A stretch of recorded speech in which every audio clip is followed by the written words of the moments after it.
And sometimes the dead would rather not be disturbed. But enough about me. What of Armorang?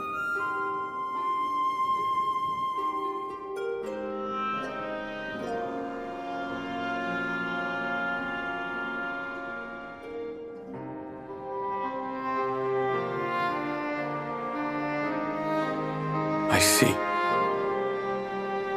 Minfili is gone then. Which means the reason I must suffer this purgatory shall forever remain a mystery.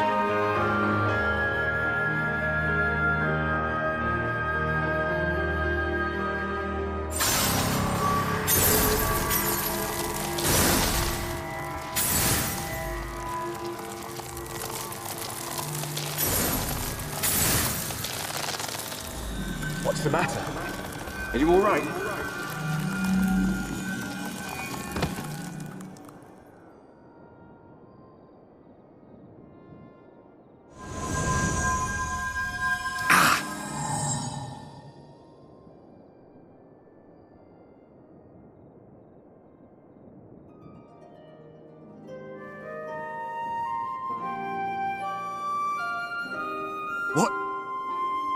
What just happened?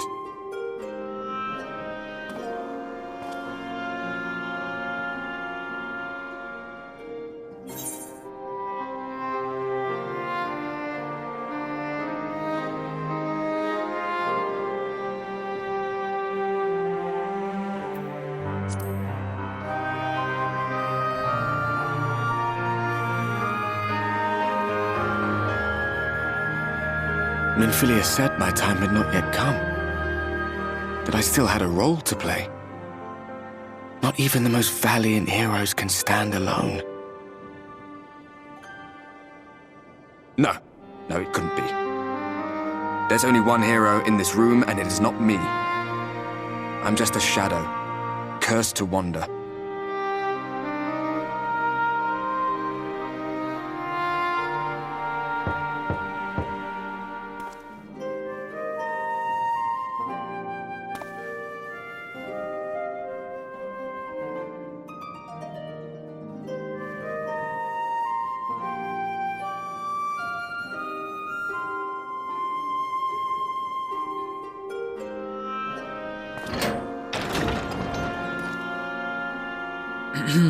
Forgive the intrusion, but Minfilia, that is, Reen, and the others were asking after you. Is everything all right?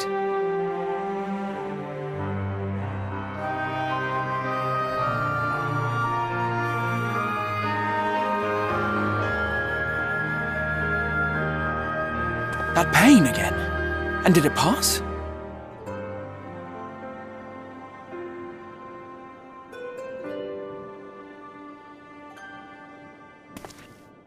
Thank goodness for that. I would not wish to see you suffer.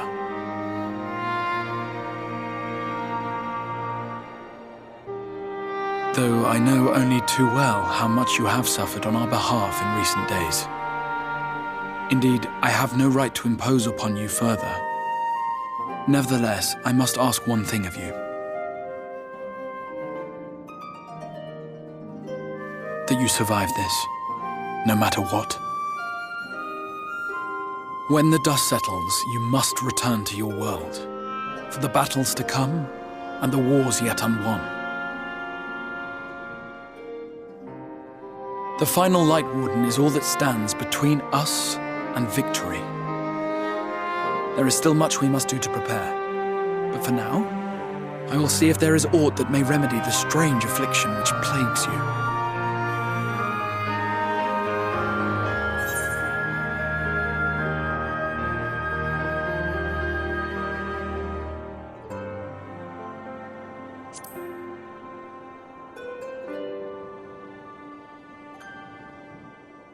Of that I have no doubt. Even if I had my pick of every Reflections heroes, I could not have asked for a finer champion. I'll not keep you from your rest any longer. Take as much time as you like.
there you are. May I assume you've had your fill of rest?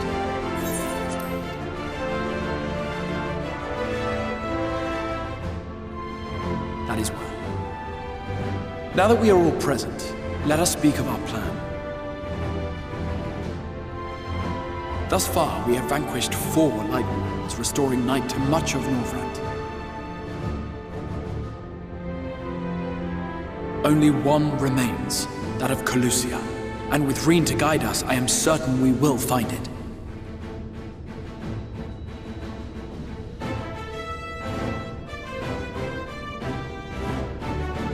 We're so close now.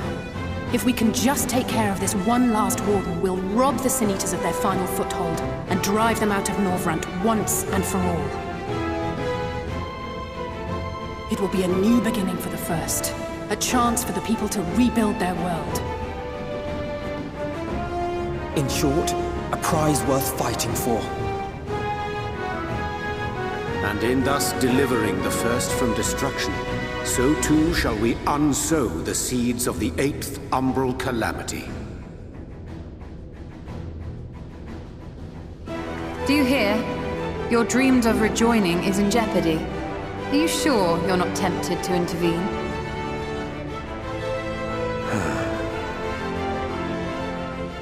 You labor under the misapprehension that vanquishing the Sin Eaters is tantamount to saving the world. It is not. In truth, you only delay the inevitable, lengthening your fleeting lives by the smallest of margins.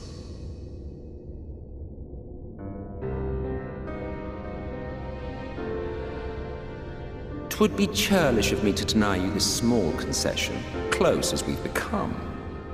Foolish and misguided though you are not without charm. Each and every one of you is possessed of a noble heart. When the weak want for succor, you do not hesitate to provide it. Alas, your nobility is short-sighted. You think only of the problem in front of your nose. A limitation of your ephemeral existence. Our lives may seem short and insignificant to the likes of you, but one does not need to be an eternal being. If I may stop you there, I do not claim that we Ascians are special. That is another misconception. In the beginning, everyone lived nigh for eternity. Such was the natural order of things. But like so much else, this was taken from you.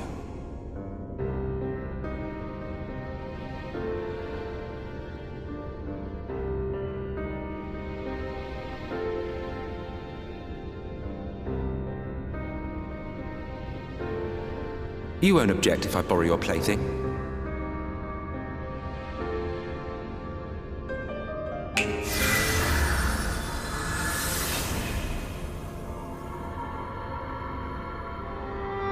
In the distant past, when the world was one and whole, a great calamity threatened all life. It began without warning. The very laws of the star were warped and broken, and chaos swiftly spread throughout the land. Faced with annihilation, we sought to imbue the star with its own will. Thus was Zodiac born, and by his power was order restored.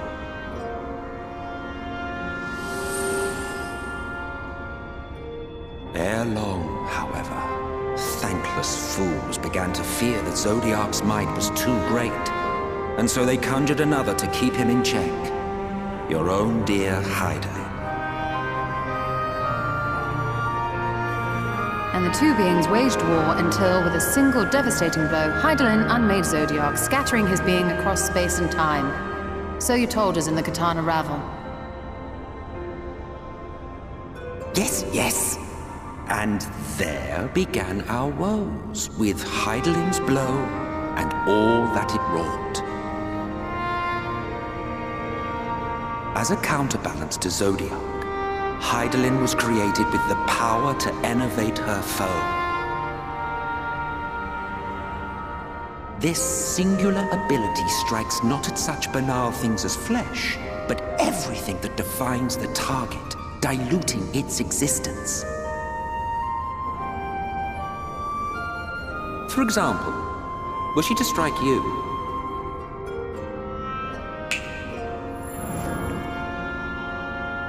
two individuals, identical in appearance yet reduced in all respects. Strength, intelligence, the soul itself, all is halved.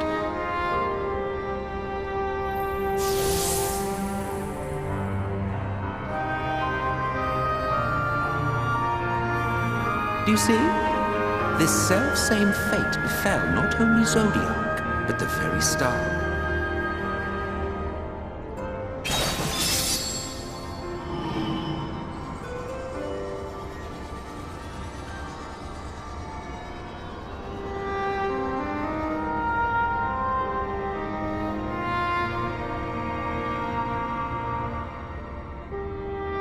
Only 3 were fortunate enough to escape the Sundering, me being one of them.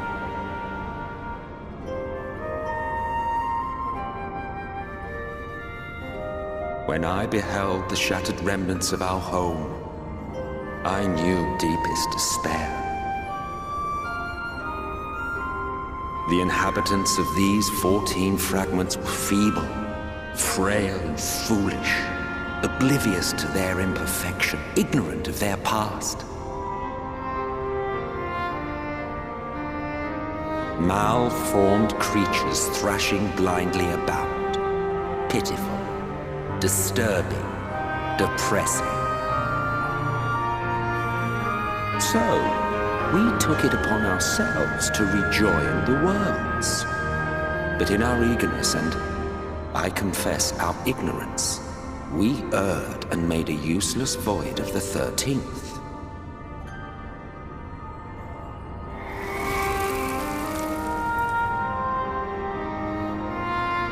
It was only afterwards that we discovered a connection twixt source and shard, a flow of energy that maintains elemental balance.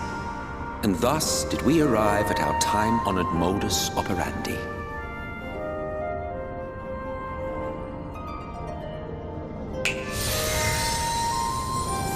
From a purely Ascian standpoint, it could be said that what you seek to do is only logical.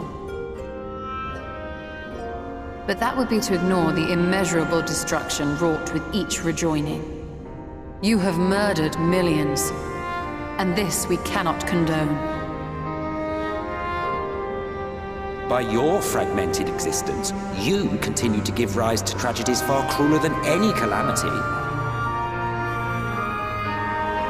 But yes, moral relativism and all that. Case in point, I do not consider you to be truly alive, ergo I will not be guilty of murder if I kill you.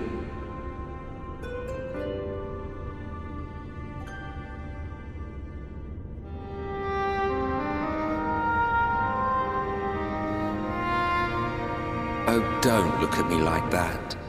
You for whom I have only the highest expectations.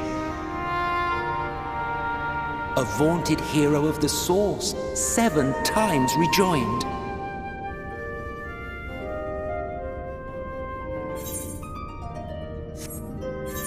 Long have I awaited one who might brave a path of lesser tragedy.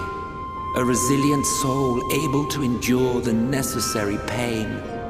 I dare to hope that my wait is over.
So, finish your task and slay the Light Warden.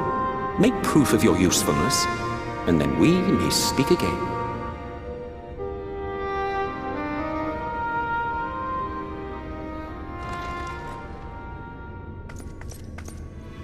Forgive me, my lord, but this could not wait. Speak freely, Captain. Our informant in Colusia sends word of unusual activity in Yulmore. It appears their forces are entrenching themselves at key points throughout the city, making ready for an attack by all indications. An intriguing use of resources. I rather doubt Lord Vorthry is concerned for the safety of his citizens. You think he's harboring the Light Warden inside the city walls? Even if he does have some means of controlling the Sin Eaters, wouldn't that be a little risky? Risky or not, if there is even a chance the Warden is hiding there, we will need to act fast. The longer we wait, the better prepared the Yulmorans will be.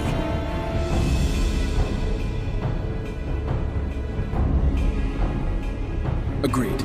See to your preparations then and make for Colusia. God's willing, this hunt will be the last. Let us see it through to the end.